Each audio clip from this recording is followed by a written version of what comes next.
सोचिए, अगर आपकी फ़ोन की घंटी बजी और स्क्रीन पर एक अनजान नंबर दिखा, क्या आप कॉल उठाएंगे?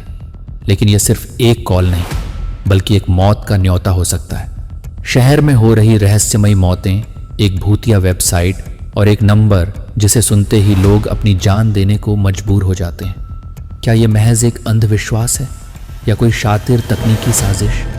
जानिए भूत का नंबर की इस दिल दहला देने वाली कहानी में, जहां मौत आपकी उंगलियों के सिर्फ एक टच की दूरी पर है। क्या आप तैयार हैं इस खौफनाक रहस्य को सुलझाने के लिए? हमारी दुनिया में भूतों और परछाइयों के किस्से सदियों पुराने हैं। ये अदृश्य आत्माएं कभी खिड़कियों के पर्दों में तो कभी खाली गलियारों में अपनी मौजूदगी का एहसास कराती थी। लेकिन जैसे जैसे इंसानों ने तकनीक में तरक्की की, वैसे वैसे भूतों ने भी अपने संपर्क के तरीके बदल लिए। अब ये आत्माएं पुराने तरीकों को छोड़कर इंसानों से जुड़ने के लिए नई तकनीकें अपनाने लगी हैं। इस बदलती दुनिया में, जहां इंसान हर रोज स्मार्टफोन और इंटरनेट के माध्यम से जुड़ रहा है, भूत भी इस तकनीकी युग में कदम रख चुके हैं। और यही विचार प्रेरणा बना भूत का नंबर जैसी कहानी के लिए। शहर में एक अजीब अफवाह फैल रही थी कि लोगों को भूत का फोन आ रहा है। और तो और कई लोगों ने अपनी मोबाइल स्क्रीन पर भूत का नंबर तक दिखाया, लेकिन किसी के पास कोई तथ्य नहीं थे जिनसे यह साबित किया जा सके कि उनकी बातों में सच्चाई है। लेकिन जब तक यह केवल मजाक तक सीमित था, तब तक तो लोग इसे हल्के में ले रहे थे। लेकिन एक घटना से सबके कान खड़े हो गए। एक दिन एक व्यक्ति मोबाइल में बात करते हुए अपने बिल्डिंग की छत से कूद जाता है और नीचे गिरते ही उसकी मौत हो जाती है। शहर में एक व्यक्ति की आत्महत्या आम बात है, लेकिन फोन में बात करते हुए कूदना, इसका मतलब वह किसी न किसी से तो अपने मरने की वजह बता रहा था। इसलिए पुलिस तहकीकात आगे बढ़ाती है और उस व्यक्ति के मोबाइल की आखिरी कॉल रिकॉर्डिंग मंगवाई जाती है। लेकिन ताज्जुब की बात तो यह थी कि उस समय उसके फ़ोन में किसी का कॉल नहीं आया था। पुलिस की चिंताएं और बढ़ जाती हैं, क्योंकि लोगों की भीड़ ने उस व्यक्ति को फ़ोन में बात करते हुए देखा था। तो क्या ये व्यक्ति फ़ोन में बात करने का नाटक कर रहा था? गुत्थी उलझती जा रही थी कि एक और हादसे से शहर में दहशत के बादल मंडराने लगते हैं। एक और व्यक्ति रेलवे स्टेशन पर फ़ोन में बात करते करते ही आ रही ट्रेन के आगे कूदकर अपनी जान दे देता है। और जब उसके मोबाइल की जांच की जाती है तो उसमें भी यही पता चलता है कि उसके फ़ोन में किसी का कॉल नहीं आया था। न्यूज़ के माध्यम से खबरों से ज़्यादा अफवाहें फैल रही थीं। हर कोई भूत का नंबर जानना चाहता था। डर की वजह से लोगों ने फ़ोन में अननोन नंबर उठाना बंद कर दिए थे।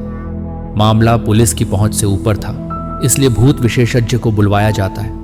उन्हें मामले की जानकारी पहले से ही थी, इसलिए बिना देरी किए मारे गए व्यक्तियों के मोबाइल की नेटवर्क रिपोर्ट मंगवाते हैं, जिसकी फ्रीक्वेंसी से उन्हें पता चलता है कि उनके फ़ोन में भले ही किसी का कॉल नहीं आया, लेकिन फ़ोन से किसी का नेटवर्क कनेक्ट ज़रूर हुआ है। मामला डिजिटल टेक्नोलॉजी का था, इसलिए इन्वेस्टिगेशन में डेटा साइंटिस्ट्स को भी शामिल किया जाता है।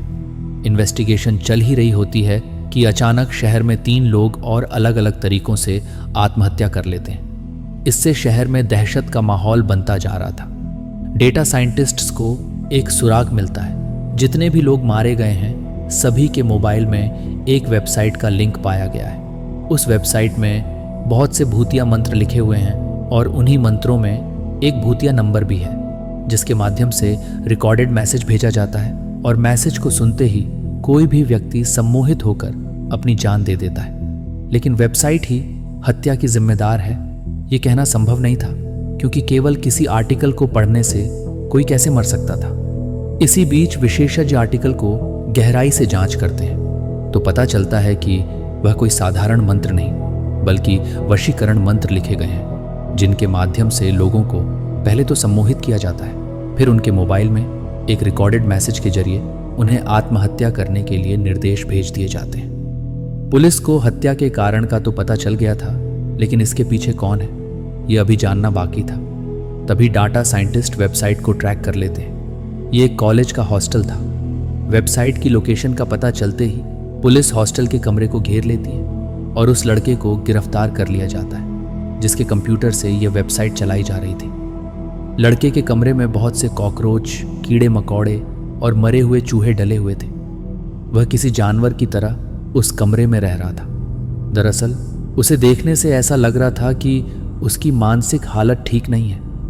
हॉस्टल में पुलिस को देख मैनेजमेंट के कर्मचारी भी पहुंच जाते हैं, लेकिन उन्हें अंदाज़ा भी नहीं होता कि इस कमरे में कोई रहता है, क्योंकि यह कमरा तो पिछले 2-3 महीनों से खुला ही नहीं था। लड़के को पूछताछ के लिए थाने लाया जाता है। लड़के का बर्ताव बहुत डरावना था। वह आसपास के लोगों को खरोंचने को दौड़ रहा था। बड़ी मुश्किल से पुलिस उसे काबू करते हुए कुर्सी से बांध देती है। पुलिस ऑफिसर उससे एक एक करके कई सवाल पूछते हैं, लेकिन वह उनके किसी भी सवाल का जवाब नहीं देता। पुलिस ऑफिसर थोड़ा सख्ती से पूछताछ करने का प्रयास करते हैं, लेकिन वह कोई प्रतिक्रिया नहीं देता। पुलिस ऑफिसर भूत विशेषज्ञ को लड़के से पूछताछ करने को कहते हैं। भूत विशेषज्ञ को पहले ही पता था कि वह लड़का साधारण स्वभाव का नहीं है। पक्का किसी प्रेतात्मा ने उसके ऊपर कब्जा किया है। भूत विशेषज्ञ अपने यंत्रों से लड़के को अपने काबू में करते हैं और उसे एक एक करके सवाल पूछना शुरू कर देते हैं। लड़का जोरदार आवाज में जवाब देता है और 1 घंटे की पूछताछ के बाद पता चलता है कि उसके अंदर उसी के दोस्त का भूत आ चुका है, जिसने 3 महीने पहले आत्महत्या की थी। दरअसल वह मानसिक तनाव से गुजर रहा था, जिस वजह से उसने मौत को गले लगा लिया। वह उसी कमरे में मरा था जहां से पुलिस ने उस लड़के को गिरफ्तार किया था। वह अपने दोस्त के शरीर के अंदर प्रवेश करके लोगों की हत्याएं कर रहा था। उसी ने वह वेबसाइट बनाई थी जिसे अब वह उस लड़के के शरीर के अंदर रहते हुए चला रहा था। सच्चाई का पता चलते ही भूत विशेषज्ञ लड़के के शरीर से भूत निकालने की प्रक्रिया प्रारंभ कर देता है, जिसके लिए वह उसी कमरे में जाते हैं जहां वह लड़का मरा था, और वहां वह अपने इलेक्ट्रॉनिक डिवाइस के माध्यम से लड़के के ब्रेन से भूतिया आत्मा बाहर कर देते हैं। लड़का बेहोश हो जाता है। 12 घंटे तक बेहोश रहने के बाद जब उसे होश आता है तो वह धीरे धीरे सामान्य होने लगता है। डाटा साइंटिस्ट वेबसाइट को अब डिलीट कर चुके थे। लड़के को निर्दोष पाया जाता है। उसे मानसिक बीमार घोषित किया जाता है और उसे इलाज के लिए अस्पताल में भर्ती कराया जाता है। पुलिस जुर्म के नए अध्याय को समझ चुकी थी। कभी कभी तकनीक भी इतना भयानक रूप ले सकती है जिसके लिए हमने कभी सोचा भी नहीं था, और हत्याओं का सिलसिला रुकते ही कहानी भी खत्म हो जाती है।